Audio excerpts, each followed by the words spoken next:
Welcome to the up to date chemistry classes. So हमने VSEPR theory पढ़ ली थी। अब इसके बाद में पढ़ेंगे identification of excited state of the central atom. जब है ना हाइब्रिडाइजेशन में सेंट्रल एटम पार्टिसिपेट करता है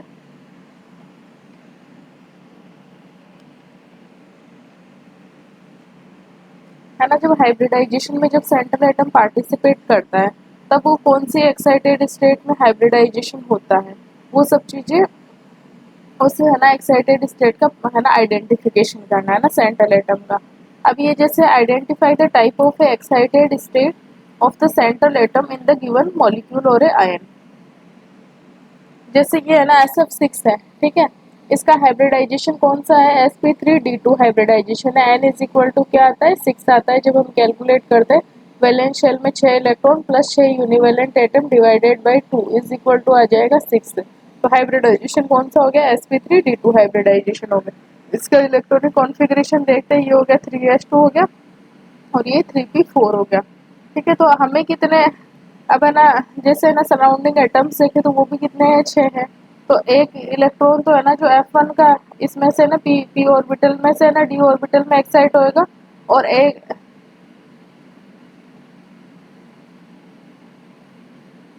है ना इलेक्ट्रॉन होगा जो s ऑर्बिटल में से d ऑर्बिटल में एक्साइट होगा। तो ये हमारा है ना एक्साइटेड है ना सल्फर का एक्साइटेड इलेक्ट्रॉनिक कॉन्फ़िगरेशन मिलेगा। ये एक्साइटेड इलेक्ट्रॉनिक कॉन्फ़िगरेशन मिलेगा। ये है ना फर्स्ट एक्साइटेशन था और ये है ना कौन सी सेकंड एक्साइटेशन था। तो सल्फर का कौन से एक्साइटेशन स्टेट हो गई? सेकंड एक्साइटेशन स्टेट हो गई, है ना। सल्फर की कौन सी एक्साइटेशन स्टेट हो गई? सेकंड एक्साइटेशन स्टेट हो गई। अब यहाँ पे है ना ये ऑर्बिटल्स है ना sp3d2 हाइब्रिडाइजेशन में पार्टिसिपेट करेंगे। 6 sp3d2 हाइब्रिड ऑर्बिटल बनाएंगे। उन 6 ऑर्बिटल्स में जो same energy shape and size के रहेंगे उनमें ना 6 फ्लोरीन है ना, जैसे ये 6 ऑर्बिटल बना लेंगे sp3d2, 2 3 4 5 6। इनमें है ना f ऑर्बिटल्स अपने इलेक्ट्रॉन दे देगा, एक एक इलेक्ट्रॉन देके। जैसे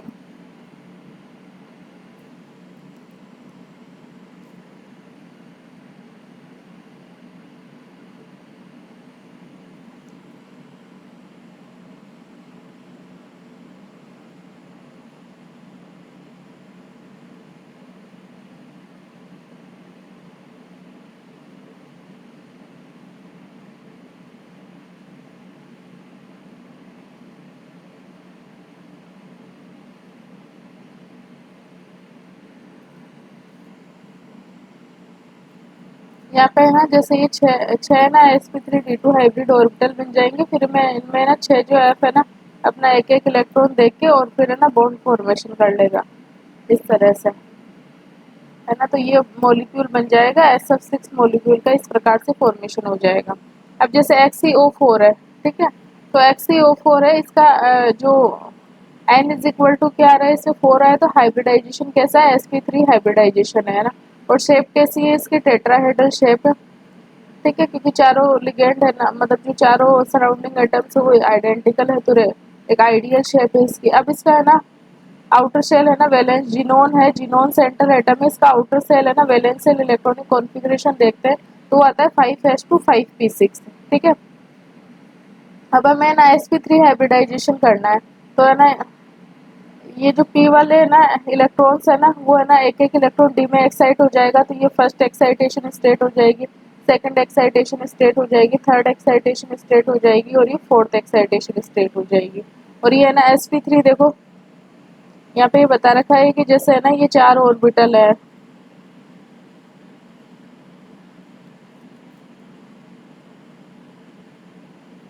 ये तो 5 d ऑर्बिटल्स हो गए, ये s हो गया और ये 3 p हो गए। तो इसकी जो फोर्थ एक्साइटेशन स्टेट हो जाएगी ना, फोर्थ एक्साइटेशन स्टेट, तो उसमें क्या होंगे कि ये इलेक्ट्रॉन d ऑर्बिटल में एक्साइट हो जाएंगे, ठीक है। अब ये क्या बना लेंगे? 4 है ना sp3 हाइब्रिड ऑर्बिटल बना लेंगे। इसमें है ना एक एक में ना जो ऑक्सीजन होगा ना सिग्मा बॉन्ड से जुड़ जाएगा। 4 ऑक्सीजन है, 4 ऑक्सीजन सिग्मा बॉन्ड से ये जुड़ जाएगी, ठीक है। और फिर है ना इसके बाद में ना एक एक इलेक्ट्रॉन इनसे है ना ऑक्सीजन यहाँ से एक एक पाई बॉन्ड बना लेगी, चारों ऑक्सीजन इन वाले इलेक्ट्रॉन से, ठीक है। ये पाई बॉन्ड का फॉर्मेशन हो जाएगा। तो इस प्रकार से ये मॉलिक्यूल का फॉर्मेशन होएगा। कौन सी एक्साइटेशन स्टेट हो जाएगी इसकी? XCO4 की है ना, फोर्थ एक्साइटेशन स्टेट हो जाएगी। नेक्स्ट अगर है XCOF4 है ना, यहाँ पे कौन सा हाइब्रिडाइजेशन है? 8 एन की वैल्यू निकालेंगे तो 8+4/2 इज इक्वल टू आ जाएगा 6। 6 का मतलब sp3d2 हाइब्रिडाइजेशन हो गया। जिनोन यहाँ पे क्या है? सेंट्रल एटम है। ठीक है, जिनोन सेंट्रल एटम है और जो ऑक्सीजन है ना वो डबल बॉन्ड से बॉन्डेड है ना। ठीक है, और ये 4 फ्लोरीन है ना सिग्मा बॉन्ड से बॉन्डेड है। तो अब इसका इलेक्ट्रॉनिक कॉन्फ़िगरेशन है 5s2 5p6। तो यहाँ पे क्या होगा कि जैसे है ना हमें कौन सा हाइब्रिडाइजेशन चाहिए? sp3d2 हाइब्रिडाइजेशन चाहिए, राइट। तो देखे, और 3 फ्लोरीन जो 3 फ्लोराइड है ना वो है ना,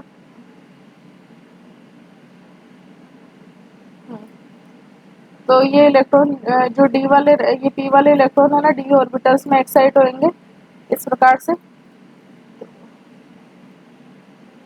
ये इनमें एक्साइट हुए तो ये वाली है ना एक्साइटेड स्टेट आ गई। ये फर्स्ट एक्साइटेड स्टेट, ये सेकंड एक्साइटेड स्टेट, और ये तीसरा इलेक्ट्रॉन एक्साइट हुआ तो थर्ड एक्साइटेड स्टेट। ठीक है, अभी यहाँ पे देखो ये एस, ये 3p है ना, और ये 2d है ना, 2d ऑर्बिटल से ये अपन में हाइब्रिड होके कौन सा sp3d2 हाइब्रिडाइजेशन कर लिया। ठीक है, अभी यहाँ पे 3 फ्लोरीन है तो ये 3 ऑर्बिटल से जुड़ जाएंगे, 5 तो सिग्मा बॉन्ड बना लेंगे है ना, और ये जो एक इलेक्ट्रॉन रह रहा है ना एक्स्ट्रा है ना, तो वो है ना ऑक्सीजन के साथ पाई बॉन्ड बना लेगा।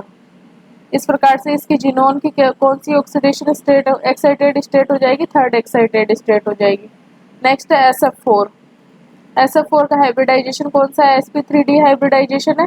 सल्फर का outer shell valence shell electronic configuration देखते हैं तो वो होएगा 1s2 2s2 2p6 3s2 है ना 3p4 है ना, ये इसका आउटर सेल इलेक्ट्रॉनिक कॉन्फ़िगरेशन हो गया। हाइब्रिडाइजेशन कौन सा है? sp3d। यहाँ पे ये है ना p ऑर्बिटल का इलेक्ट्रॉन है ना एक्साइट होएगा और d ऑर्बिटल में चला जाएगा। ये फर्स्ट एक्साइटेशन होएगा। अब यहाँ पे देखो कंडीशन हमारी SF4 है ना। ठीक है, तो sp3d हाइब्रिडाइजेशन कर लिया और है ना ये 4 जो हाइब्रिड ऑर्बिटल है उनमें एक एक इलेक्ट्रॉन है, तो एक एक इलेक्ट्रॉन फ्लोरीन ने देके बॉन्डिंग कर ली। तो कौन सी एक्साइटेशन स्टेट हो गई? सल्फर SF4 में जो सल्फर की एक्साइटेशन स्टेट कौन सी है? वो फर्स्ट एक्साइटेशन स्टेट है। एक्साइटेड स्टेट ऑफ SF4 में कौन सी है? फर्स्ट एक्साइटेशन स्टेट है। नेक्स्ट एग्जांपल देखते हैं Cl(F3) में। Cl(F3) में है ना इसका हाइब्रिडाइजेशन कौन सा है? sp3d हाइब्रिडाइजेशन है।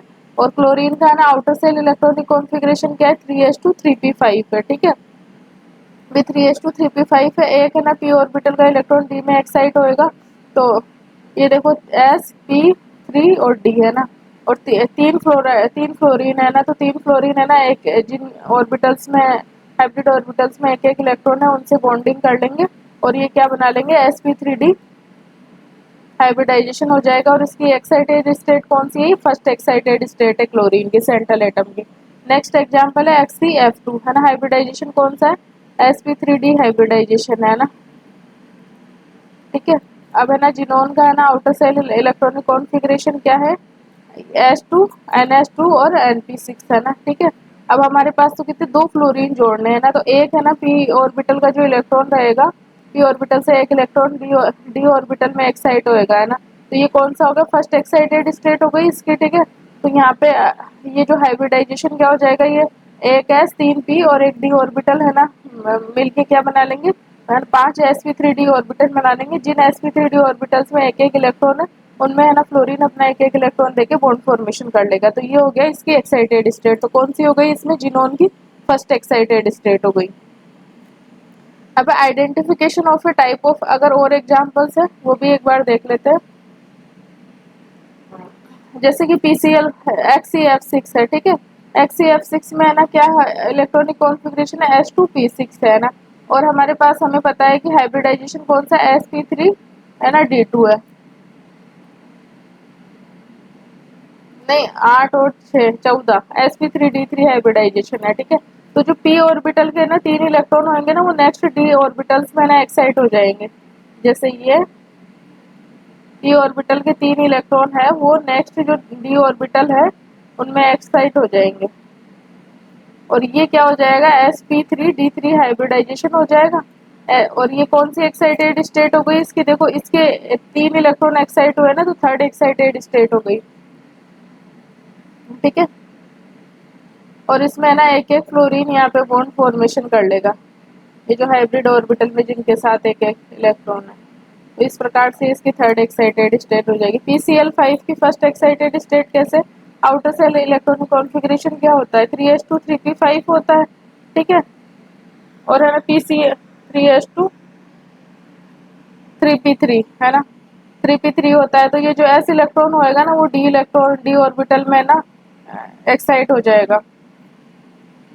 हाइब्रिडाइजेशन कौन सा है, sp3d हाइब्रिडाइजेशन है।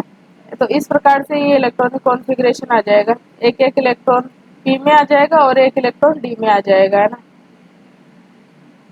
एक इलेक्ट्रॉन d में आ जाएगा इसमें ना। तो ये है ना इस तरह से sp3d हाइब्रिडाइजेशन हो जाएगा। अगर PCl5 का अच्छे से एक्सप्लेन कर देते हैं, वेट अ सेकंड।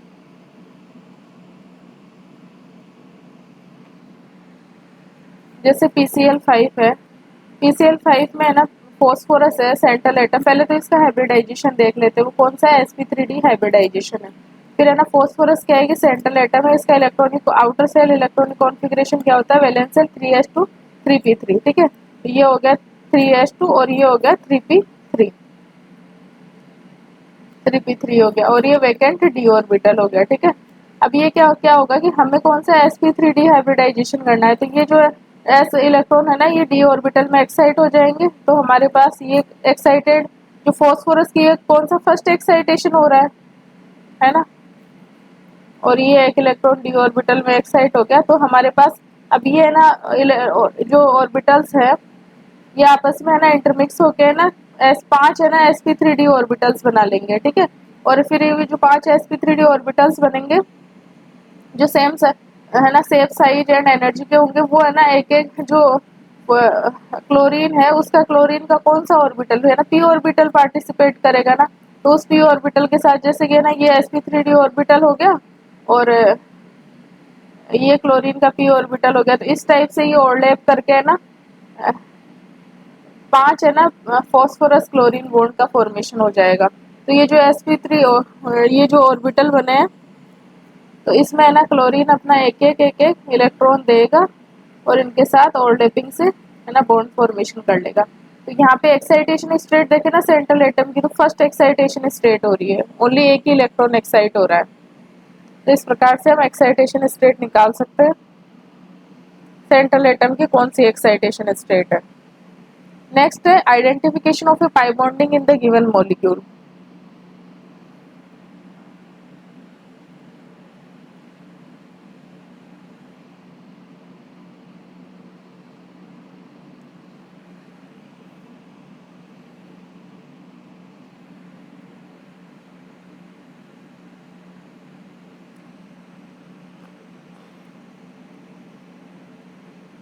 है ना, identification of A type of A pi bonding in the given molecule. जैसे कि ये सल्फर है, इसका हाइब्रिडाइजेशन कौन सा sp2 हाइब्रिडाइजेशन है। तो इसके पास है ना वेकेंट है ना एक ही p ऑर्बिटल है। ठीक है, एक ही p ऑर्बिटल है। तो इसका एक जो है ना एक ऑक्सीजन होगा ना, तो उसके साथ तो ऑक्सीजन का तो कौन सा p ऑर्बिटल काम में आ रहा है ना 2p ऑर्बिटल काम में आ रहा है, और इस सल्फर का कौन सा है ना 3p ऑर्बिटल काम में आ रहा है। तो एक तो है ना 3p पाई 2p पाई है ना पाई बॉन्डिंग हो जाएगी। लेकिन अब सल्फर के पास में ना और कोई p ऑर्बिटल तो है नहीं, तो इसका तो कौन सा होगा 2p पाई ऑर्बिटल ही होगा।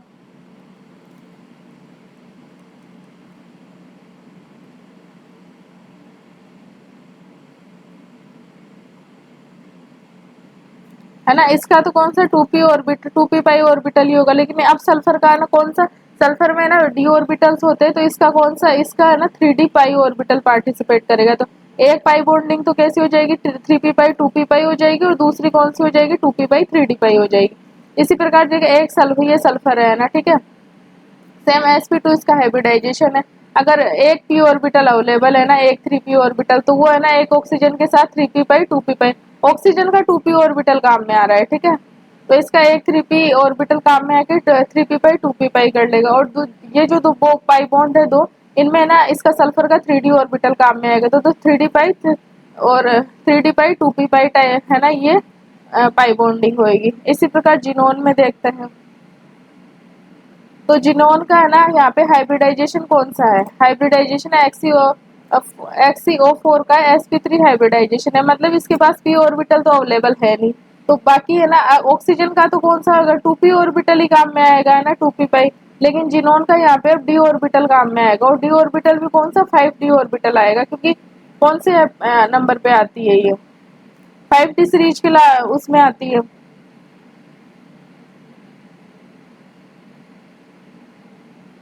तो इसके ये होगी 5d पाई 2p पाई, है ना, ये पाई बॉन्डिंग हो गई। जैसे ही ना ऑर्गन, क्रिप्टॉन, 54 पे जिनोन और फिर रेडोन, तो ये यहाँ आ रही है, ठीक है। यहाँ पे 3d ऑर्बिटल आते हैं, इस सीरीज में 4d ऑर्बिटल, यहाँ पे 5d ऑर्बिटल्स आते हैं। अब ट्रिक देखते थे, hybridization is sp2 then 1p orbital is remaining which may take part in pi bonding, right? If the hybridization is sp3 then all the pi bonds will become by the d orbitals, ठीक है। अगर hybridisation ही sp3 हो गया तो फिर तो orbital तो कोई है नहीं पाई बॉन्डिंग करने के लिए, तो फिर उस कंडीशन में क्या होगा, सारे जो पाई बॉन्ड्स बनेंगे ना वो डी ऑर्बिटल से बनेंगे। अब जैसे identify the type of A pi bonding in the given molecule, ये क्वेश्चन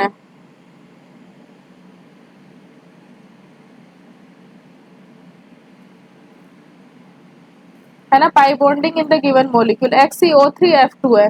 इसमें XCO3F2 का हाइब्रिडाइजेशन देखते हैं, 8 और 2 10,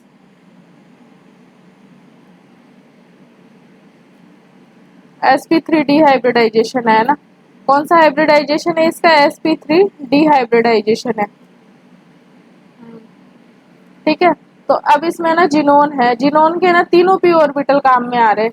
अब यहाँ पे है ना इसका ऑक्सीजन का तो 2p ऑर्बिटल ही काम में आएगा, है ना, ऑक्सीजन की तरफ से तो 2p पाई होएगा, और जिनोन का कौन सा d ऑर्बिटल काम में आएगा, वो कौन सा होगा 5d। तो इसकी जो पाई बॉन्डिंग से कैसी है, 5d पाई 2p पाई टाइप की पाई बॉन्डिंग है।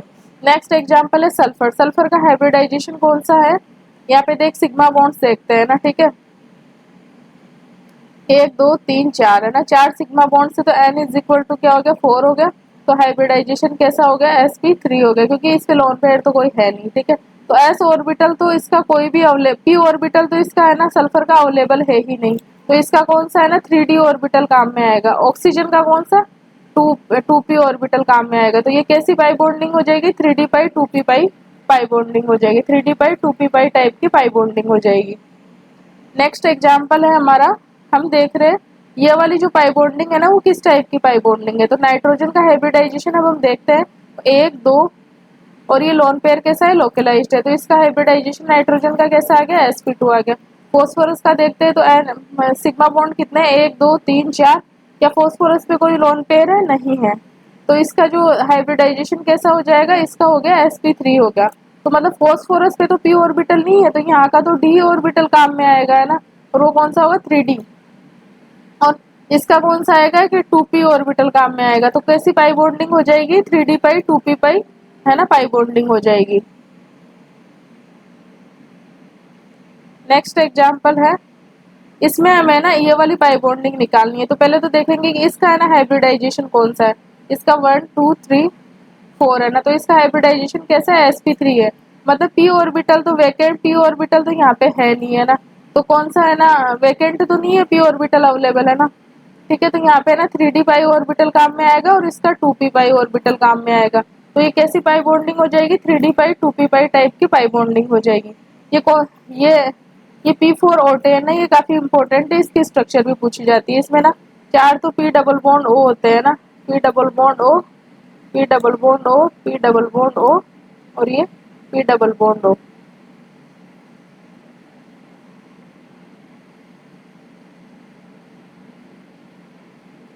दो फॉस्फोरस तो डायरेक्टली बॉन्डेड रहते हैं और बाकी सब पीओपी बॉन्ड के द्वारा है ना बॉन्डेड रहते हैं, पीओपी बॉन्ड।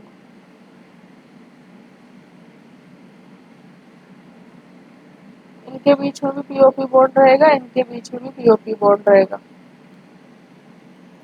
1 2, 1 2 3 4 5 6 7 8 9, नहीं wait a second, 1 2 3 4 5 6 7 8 9, I think यहाँ पे भी पीओपी बॉन्ड ही रहेगा ये, मेरे को डाउट है थोड़ा सा, तो एक बार इसकी स्ट्रक्चर देख लेंगे। यहाँ पे शायद स्ट्रक्चर ये गलत बनाई हुई है P4O10 की। ये भी है ना POP बॉन्ड ही रहेगा।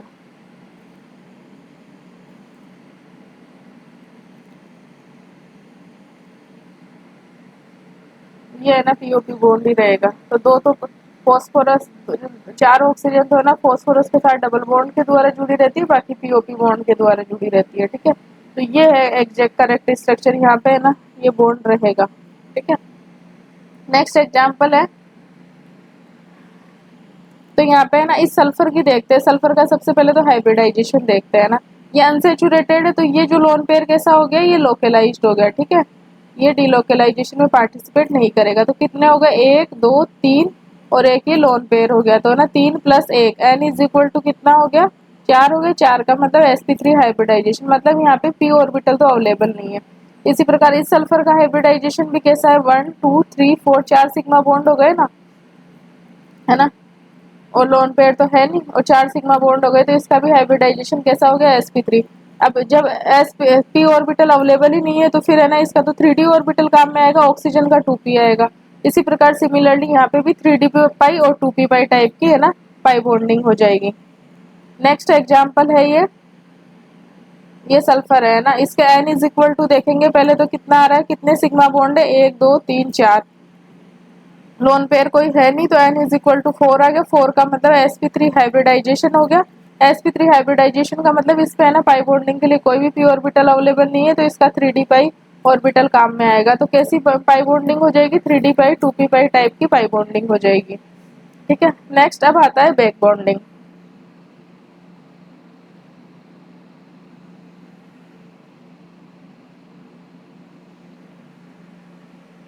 देखो, आपको ना अगर किसी भी स्टूडेंट को कुछ भी है ना डाउट हो, कंफ्यूजन हो, तो वो एक बार है ना क्लियर कर सकते हैं।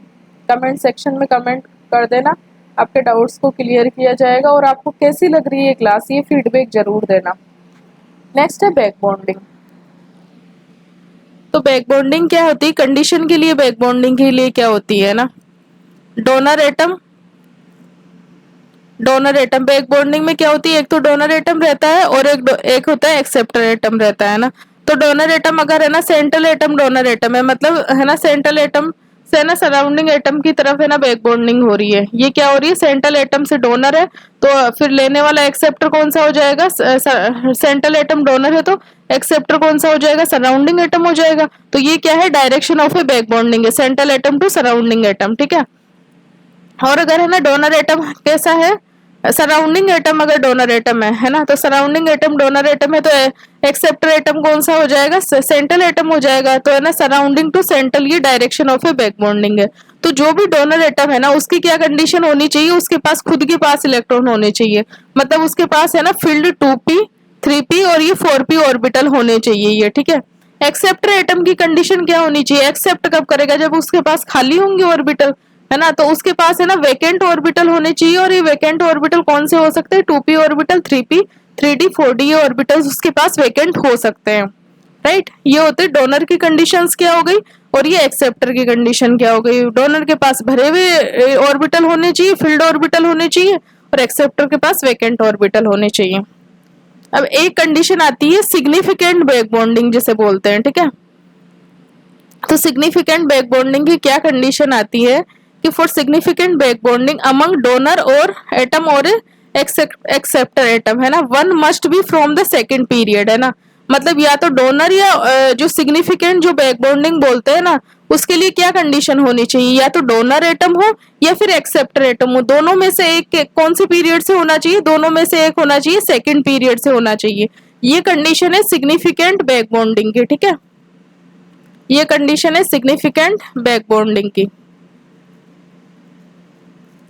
अब है classify the following molecules into significant and insignificant back bonding. अगर दोनों में से कोई भी अगर है ना सेकंड पीरियड से है ना, सेकंड पीरियड मतलब 2p ऑर्बिटल जिसका है, या तो उसका डोनर का हो या फिर है ना एक्सेप्टर का हो, है ना, सेकंड पीरियड एलिमेंट अगर कोई भी है, तो वो जो बैक बॉन्डिंग रहेगी ना, वो कैसी रहेगी, सिग्निफिकेंट बैक बॉन्डिंग रहेगी। एग्जाम्पल देखिए, PCl3 है ना, तो ये तो है ना अगर ये भी 3p ऑर्बिटल है इसका और इसका भी d ऑर्बिटल वगैरह वो काम में आएगा, तो ये तो कैसा हो गया, नॉन सिग्निफिकेंट या इनसिग्निफिकेंट आ गया। लेकिन जब pf3 की बात करते हैं, ठीक है, pf3 में क्या होता है कि जो फॉस्फोरस का है ना, जो फॉस्फोरस का तो है ना वैकेंट डी ऑर्बिटल है, ठीक है, और जो फ्लोरीन है ना उसके पास क्या है इलेक्ट्रॉनिक कॉन्फ़िगरेशन 2s2 2p5, मतलब है ना फील्ड है ना p ऑर्बिटल है, लोन पेयर होते हैं ना इसमें। अगर देखा जाए pf3 का हाइब्रिडाइजेशन कौन सा है, 5 और 3 8, तो sp3 हाइब्रिडाइजेशन हो गया। और अगर ये इसकी स्ट्रक्चर हो गई, ठीक है, तो इनके पास है ना जो फ्लोरीन है ना इसके पास क्या है, तीन लोन पेयर है ना, 3 लोन पेयर होते हैं इसके पास। तो ये क्या करेगा कि ये अपने ना 2p ऑर्बिटल्स है ना, और ये जो लोन पेयर कौन से ऑर्बिटल्स में है ना, 2p ऑर्बिटल्स में है, और इसके पास वैकेंट ऑर्बिटल कौन सा है, 3d ऑर्बिटल है ना। तो ये कैसी बैक बॉन्डिंग हो जाएगी, 2p पाई है ना, 3d पाई टाइप की ये बैक बॉन्डिंग हो जाएगी। और अगर कोई भी, अगर ये डोनर या फिर एक्सेप्टर दोनों में से अगर कोई भी सेकंड पीरियड से है तो वो बैक बॉन्डिंग कैसी रहेगी, वो सिग्निफिकेंट बैक बॉन्डिंग रहेगी। नेक्स्ट एग्जांपल है Cl2O है ना, तो इसमें भी देखो है ना ऑक्सीजन पे कितने लोन पेयर रहते हैं, 2 लोन पेयर रहते हैं, ठीक है। तो ये अपने लोन पेयर को है ना जो क्लोरीन है उसके वैकेंट डी ऑर्बिटल में डोनेट करेगा, तो ये कैसी बैक बॉन्डिंग हो जाएगी, 2p पाई 3d पाई टाइप, 2p पाई से 3d पाई क्लोरीन की बैक बॉन्डिंग कैसी हो जाएगी, सेकंड पीरियड का है ऑक्सीजन, तो ये बैक बॉन्डिंग सिग्निफिकेंट हो जाएगी।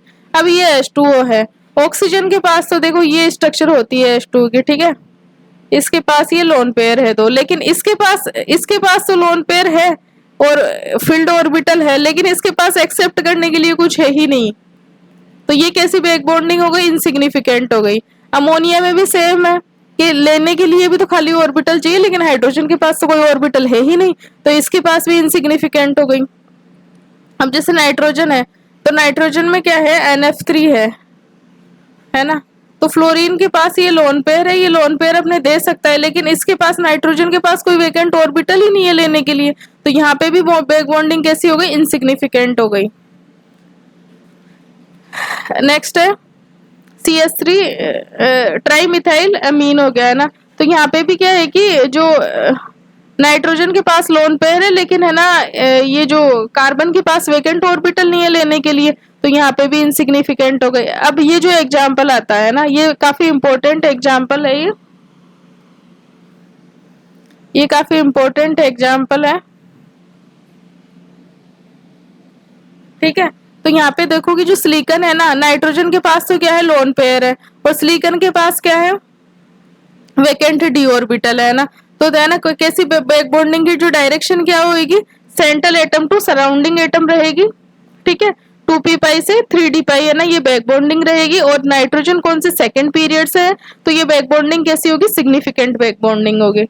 नेक्स्ट ये एग्जांपल है CF3 प्लस है ना, अब CF3 प्लस है ना, तो कार्बन पे पॉजिटिव चार्ज है, मतलब वैकेंट ऑर्बिटल है, फ्लोरीन के पास लोन पेयर है, तो ये बैक बॉन्डिंग कैसी हो जाएगी, सिग्निफिकेंट बैक बॉन्डिंग हो जाएगी। CCl3 क्योंकि और जो है ना दोनों ये तो है ना सेकंड पीरियड से है, तो सिग्निफिकेंट तो होनी है। CCl3 प्लस में भी है ना बैक बॉन्डिंग होगी, जैसे ना क्लोरीन का जो है ना 3p ऑर्बिटल में जो इलेक्ट्रॉन रहेंगे क्लोरीन के लोन पेयर, वो है ना जो कार्बन का है ना, कार्बन पे पॉजिटिव चार्ज है ना, तो कार्बन के पास है ना वैकेंट ऑर्बिटल है, तो उसके 2p पाई ऑर्बिटल में ये अपना इलेक्ट्रॉन दे देंगे।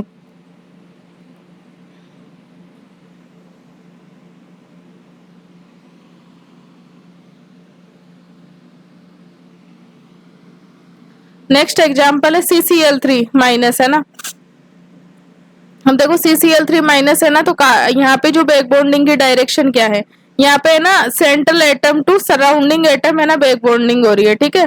तो जो कार्बन का 2p पाई ऑर्बिटल है उससे है ना जो क्लोरीन है उसका जो 3d पाई वैकेंट ऑर्बिटल है उसमें है ना ये बैक बॉन्डिंग हो रही है, और अगर सेकंड पीरियड का है कार्बन तो कैसे सिग्निफिकेंट हो जाएगी।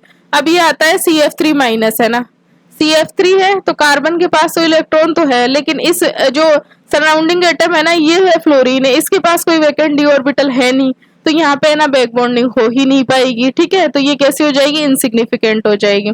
CH3 डाइमिथाइल ईथर है ना, तो इसमें भी है ना इनसिग्निफिकेंट होगी, क्योंकि है ना ऑक्सीजन के पास लोन पेयर है देने के लिए, लेकिन कार्बन के पास वैकेंट ऑर्बिटल ही नहीं है, तो ये भी कैसी हो जाएगी, इनसिग्निफिकेंट हो जाएगी। नेक्स्ट एग्जांपल है SiS3O, यहाँ पे है ना इसके पास लोन पेयर है, ठीक है, ऑक्सीजन के पास देने के लिए है ना donor, oxygen as a donor atom काम करेगा। और ये जो सिलिकॉन है इसके पास वैकेंट डी ऑर्बिटल है, तो ये एक्सेप्टर की तरह काम करेगा। तो ये बैक बॉन्डिंग कैसी हो जाएगी, 2p पाई से सेंटर एटम से सराउंडिंग एटम की ओर हो जाएगी 3d पाई, 2p पाई से 3d पाई सिलिकॉन, ये बैक बॉन्डिंग हो जाएगी, ठीक है। अब है PF3F belongs to second period, okay, act as a donor. Phosphorus have a vacant d orbital, act as a acceptor. PF3 की बात हो रही है ये, ओके, इसलिए वो सिग्निफिकेंट क्यों है इसका एक्सप्लेनेशन है। अब जैसे है ना ये ऑक्सीजन सेकंड पीरियड का है और इसके पास लोन पेयर है, और ये है ना क्लोरीन है, ये वैकेंट, इसके पास वैकेंट डी ऑर्बिटल है, ये एक्सेप्टर हो जाएगा, तो सिग्निफिकेंट हो जाएगी। अब ये सेकंड पीरियड का एलिमेंट है और इसके पास वैकेंट ऑर्बिटल नहीं है ऑक्सीजन के पास, और इसके पास लोन पेयर प्रेजेंट है, ठीक है।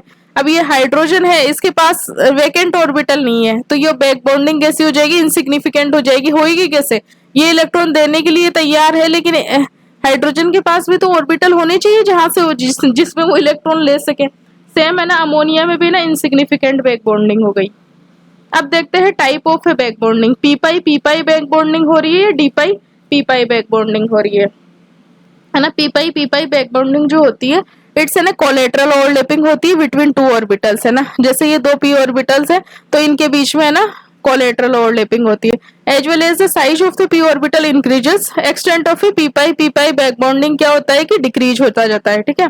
जैसे एक ऑर्बिटल पी ऑर्बिटल के पास अपने इलेक्ट्रॉन है, ये एक पी ऑर्बिटल ये खाली है, तो इनके बीच में ओवरलैपिंग होगी, और ये जो इलेक्ट्रॉन पेयर है ना इस प्रकार से रिजल्टेंट में ऐसे ये बैक बॉन्ड बन जाएगा, और ये इन दोनों एटम्स के बीच में शेयर हो जाएगा, ठीक है।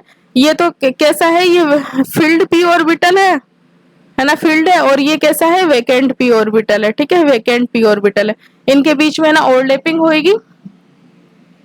अब क्या होता है कि जैसे जैसे पी ऑर्बिटल्स का साइज इंक्रीज होता जाता है ना, वैसे वैसे है ना एक्सटेंट ऑफ पी ओवरलैपिंग क्या होता है कि डिक्रीज होता जाता है, तो बैक बॉन्डिंग क्या होती है ना वो डिक्रीज होती जाती है। अब इसे ऐसे देख सकते हैं, जैसे यहाँ पे है ना 2p पाई है, यहाँ पे 3p पाई है, एंड 4p पाई है। अब यहाँ पे देखो n है ना, जो प्रिंसिपल क्वांटम नंबर इंक्रीज हो रहा है, मतलब है ना साइज ऑफ ऑर्बिटल क्या हो रही है, इंक्रीज हो रही है, राइट। अब यहाँ पे साइज ऑफ ऑर्बिटल इंक्रीज हो रही है, तो मतलब उनके बीच में एक्सटेंट ऑफ ओवरलैपिंग क्या हो जाएगी, डिक्रीज हो जाएगी। इसी कारण अब एक्सटेंट जो उनकी ओवरलैप करने की जो एक्सटेंट है वही डिक्रीज हो गई, तो फिर पी पाई बैक बॉन्डिंग तो डिक्रीज होनी ही है। तो सबसे strong P pi back bonding 2p पाई में होगी यहाँ पे, और फिर 3p पाई की, और फिर 4p पाई की। अब P pi back bonding in boron halides, ये इंपॉर्टेंट है काफी। P pi back bonding in boron halide, ये बोरोन के पास क्या है कि वैकेंट पी ऑर्बिटल है, इसके पास वैकेंट है, और जो हेलोजेंस होते हैं ना उसके पास कैसा होता है, फील्ड पी ऑर्बिटल्स होते हैं। हेलोजेंस में कौन हो सकते हैं, Cl, F, ब्रोमीन और आयोडीन हो सकते हैं। इसकी जो हाइब्रिडाइजेशन कैसा होता है, sp2 हाइब्रिडाइजेशन होता है, क्योंकि बोरोन के वैकेंट जो वैलेंस सेल में 3 इलेक्ट्रॉन होते हैं, और 3 यूनिवैलेंट एटम्स है ना x3 जुड़े हुए बटा 2, तो n इज इक्वल टू कितना आता है, 3 आता है। n इज इक्वल टू 3 का मतलब हो गया sp2 हाइब्रिडाइजेशन। शेप कैसी हो गई, ट्राइगोनल प्लेनर हो गई। अगर इलेक्ट्रॉनिक कॉन्फ़िगरेशन देखे बोरोन का, तो ग्राउंड स्टेट में है 1s2 2s2 2p1, ये फर्स्ट एक्साइटेड जो स्टेट होगी इसमें हो जाएगा, ये जो s इलेक्ट्रॉन है ये p ऑर्बिटल में एक्साइट हो जाएगा, तो ये 3 sp2 हमें हाइब्रिड ऑर्बिटल मिल जाएंगे। और ये जो होगा ना बोरोन का, ये vacant 2p orbital of boron रहेगा। कैसा है, ये वैकेंट है, एक ऑर्बिटल कैसा मिल गया हमारे पास, बोरोन के पास है ना वैकेंट मिल गया। अब जो सराउंडिंग एटम्स है हेलोजेंस है ना, उनके पास तो लोन पेयर होते हैं, ठीक है। और अब ये हेलोजन अपना लोन पेयर क्या करेगा कि इस जो बोरोन है इसका जो वैकेंट पी ऑर्बिटल है जो कि परपेंडिकुलर है प्लेन के, उसमें क्या करेगा अपना है ना इसके साथ ओवरलैप करेगा, और ये इलेक्ट्रॉन देंगे। तो जो तीनों हेलोजेंस है ये पी पाई बैक बॉन्डिंग होगी। ये फील्ड ऑर्बिटल है और ये इसके वैकेंट ऑर्बिटल है। अब vacant 2p orbital of a boron, ये है vacant 2p orbital of a boron है, और ये फील्ड है। Because of the back bonding. अब क्या होता है बैक बॉन्डिंग से, बी एक्स बॉन्ड ऑर्डर क्या होता है कि इंक्रीज हो जाता है। ये बॉन्ड ऑर्डर पहले सिंगल बॉन्ड था, फिर बैक बॉन्डिंग आएगी तो कुछ ना कुछ तो डबल बॉन्ड करेक्टर आएगा, पार्शियली डबल बॉन्ड करेक्टर आएगा, तो इससे बॉन्ड ऑर्डर तो इंक्रीज हो गया, बॉन्ड स्ट्रेंथ भी इंक्रीज हो गई, बॉन्ड लेंथ डिक्रीज हो जाएगी, बॉन्ड एनर्जी इंक्रीज हो गई, ठीक है। इसकी स्ट्रेचिंग जो फ्रीक्वेंसी है वो भी इंक्रीज हो जाएगी और बॉन्ड लेंथ इसकी डिक्रीज हो जाएगी। No change in a bond angle because it's an ideal triangular planar, है ना। अगर है ना, अगर ये क्या है BX3 है, अगर कोई भी मॉलिक्यूल हो उसका है ना सारे तो कैसे हो, ऑल बॉन्ड पेयर हो, और जो सराउंडिंग एटम्स है ना, ऑल सराउंडिंग एटम्स कैसे हो, सेम हो, है ना, सराउंडिंग एटम्स। तो वो जो मॉलिक्यूल होता है ना वो कैसा कहलाता है, आइडियल मॉलिक्यूल कहलाता है, आइडियल या रेगुलर। और उसका जो बॉन्ड एंगल होता है ना, जो हाइब्रिडाइजेशन का जो बॉन्ड एंगल होता है ना 120 डिग्री, तो बॉन्ड एंगल में कोई चेंज नहीं आता। कैसा ये मॉलिक्यूल है, आइडियल ट्राइंगुलर मॉलिक्यूल है। अब देखो ये sp2 हाइब्रिडाइज्ड हो गए और ये वैकेंट है ना 2p ऑर्बिटल हो गया। तो इसमें है ना जो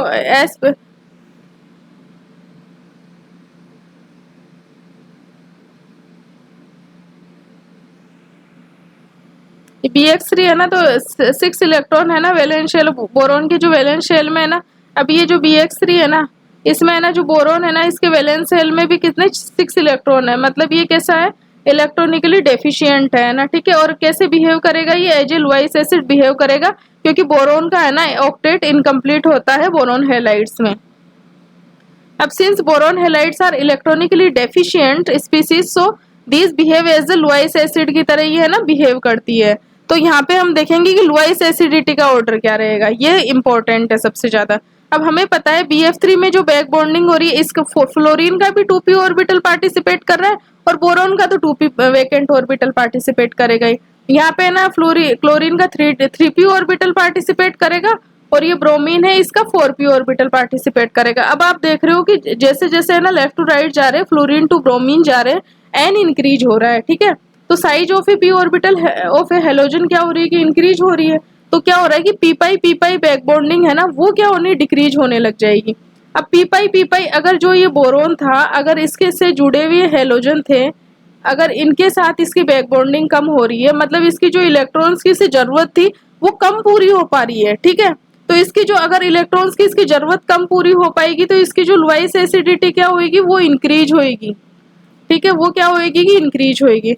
तो Lewis acidity of a boron क्या होती है कि इंक्रीज होती जाती है। तो क्या लुईस एसिडिटी का ऑर्डर हो गया, सबसे ज्यादा BBr3 की, जिसमें जितनी वीक बैक बॉन्डिंग होगी ना उस है ना बोरोन हैलाइड की लुईस एसिडिटी उतनी ही ज्यादा होगी। तो सबसे ज्यादा तो BBr3 की हो गई, फिर BCl3 की, और सबसे कम BF3 की हो गई। तो ये था relative Lewis acidity of the boron halides. Next है NH3 BH3 है ना, ये एडक्ट बनाते हैं, ठीक है। तो इफेक्ट ऑन है BX बॉन्ड लेंथ पे क्या इफेक्ट आएगा, तो अमोनिया का होगा अपना है ना इलेक्ट्रॉन इसको देगा, तो ये है ना एडक्ट बन गया है ना। इसका है अमोनिया का हाइब्रिडाइजेशन sp3 हो गया, और इसकी जो है ना यहाँ पे भी हाइब्रिडाइजेशन तो sp3 था, ये इसका हाइब्रिडाइजेशन sp2 था। अब यहाँ पे जो बोरोन का हाइब्रिडाइजेशन कैसा हो गया, sp3 हाइब्रिडाइजेशन हो गया, ठीक है। यहाँ पे BX3 में कैसे थे, ये sp2 हाइब्रिडाइज्ड था और पार्शियली डबल बॉन्ड करेक्टर थे ना, पार्शियली डबल बॉन्ड करेक्टर थे। क्वेश्चन हमें पूछ रहा है कि BX बॉन्ड लेंथ में क्या फर्क पड़ेगा। अब है ना BX बॉन्ड लेंथ में ये फर्क पड़ेगा कि अगर उसे नाइट्रोजन बाहर से इलेक्ट्रॉन देने वाला आ गया ना, तो ये जो बैक बॉन्डिंग जितनी हो रही थी ना वो उतनी होएगी नहीं। ये कह सकते हैं कि BX जो है ना बैक बॉन्डिंग इन्हें BX बॉन्ड क्या होगी कि वो एब्सेंट रहेगी, ठीक है। तो वो बॉन्ड लेंथ क्या होगी कि इंक्रीज हो जाएगी। अब यहाँ पे तो पार्शियली डबल बॉन्ड करेक्टर थे और यहाँ पे क्या हो गया कि सिंगल बॉन्ड हो गया, सिंगल बॉन्ड करेक्टर हो गया, तो BX बॉन्ड लेंथ क्या होगी कि इंक्रीज हो जाएगी, ठीक है। तो अगर जो एडक्ट बनेगा ना उसमें क्या होगा कि नाइट्रोजन अपना इलेक्ट्रॉन पेयर है ना इस बोरोन को दे देगा और फिर ये है ना इस हेलोजन के साथ बैक बॉन्डिंग नहीं करेगा। तो इस कारण क्या होगा कि जहाँ BX के बीच में ना पार्शियल डबल बॉन्ड करेक्टर थे उसकी जगह ना सिंगल बॉन्ड करेक्टर आ जाएंगे। ओवरऑल कह सकते हैं कि बॉन्ड लेंथ इंक्रीज हो जाएगी। दूसरी जो बैक बॉन्डिंग रहती है वो कैसी है, डी पाई पी पाई बैक बॉन्डिंग। मतलब ये किन के बीच में होगी, डी ऑर्बिटल और पी ऑर्बिटल के बीच में ये बैक बॉन्डिंग होगी। ये तो है ना फील्ड, ये फील्ड पी ऑर्बिटल हो गया और ये वेकेंट है ना डी ऑर्बिटल हो गया, है ना वैकेंट डी ऑर्बिटल हो गया।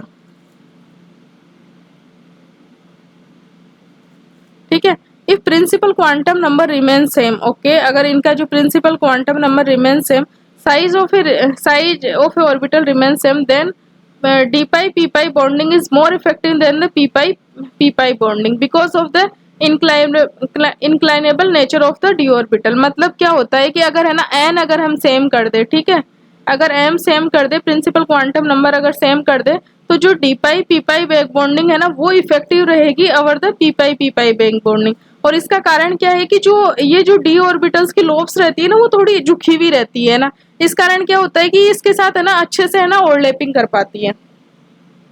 एक्सटेंट ऑफ है पाई बॉन्डिंग, तो ये कैसी है, डी पाई पी पाई है और ये पी पाई है ना। तो जो डी पाई पी पाई है ना, जो पाई बॉन्डिंग होगी ना बैक बॉन्डिंग, वो ज्यादा स्ट्रॉन्ग रहेगी due to the inclinable nature of the D orbital. अब ये है बशर्ते एन सेम होना चाहिए है ना, एन सेम मतलब साइज सेम होनी चाहिए, क्योंकि साइज अगर इंक्रीज होती है तो जो ओवरलैपिंग क्या होती है कि डिक्रीज हो जाती है। अब होता है क्वेश्चन है arrange the following in decreasing order of extent of A pi bonding, ठीक है, यहाँ पे एन क्या है 2 है, यहाँ पे भी एन 2 है और यहाँ पे भी 2 है, ठीक है। अगर 2p पाई है तो सबसे ज्यादा तो है ना जिसका एन कम है तो सबसे ज्यादा तो पाई बॉन्डिंग किस में हो जाएगी, 1 हो जाएगी। लेकिन सेकंड और थर्ड में जब हम कंपेरिजन करते हैं तो देखो यहाँ पे 3p पाई है और यहाँ पे 3d पाई है, तो इस वाले की ना बैक बॉन्डिंग ज्यादा रहेगी क्योंकि एन तो सेम हो गया, क्योंकि due to the inclinable nature of the D orbital.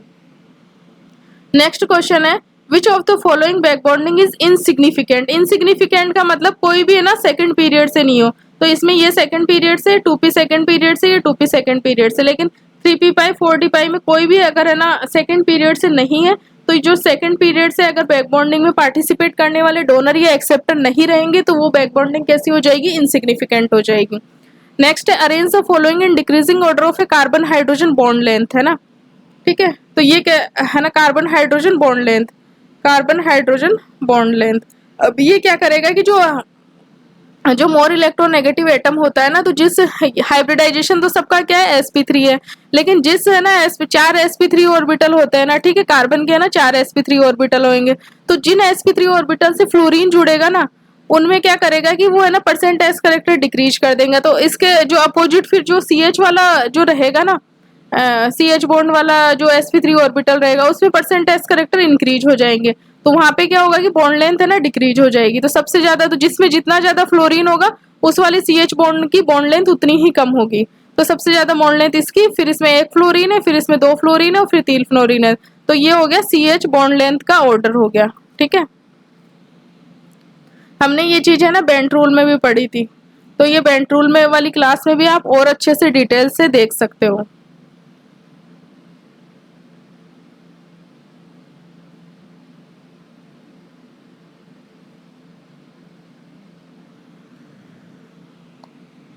पता चले क्लास में।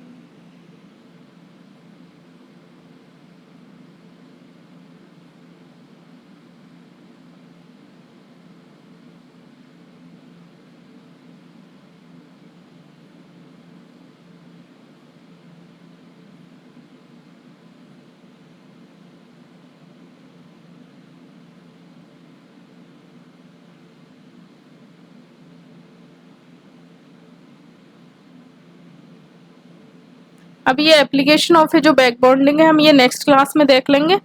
So thank you so much for watching this class, and आपको कहीं भी स्टूडेंट्स कहीं भी कुछ डाउट आए तो आप कमेंट सेक्शन में पूछ सकते हैं।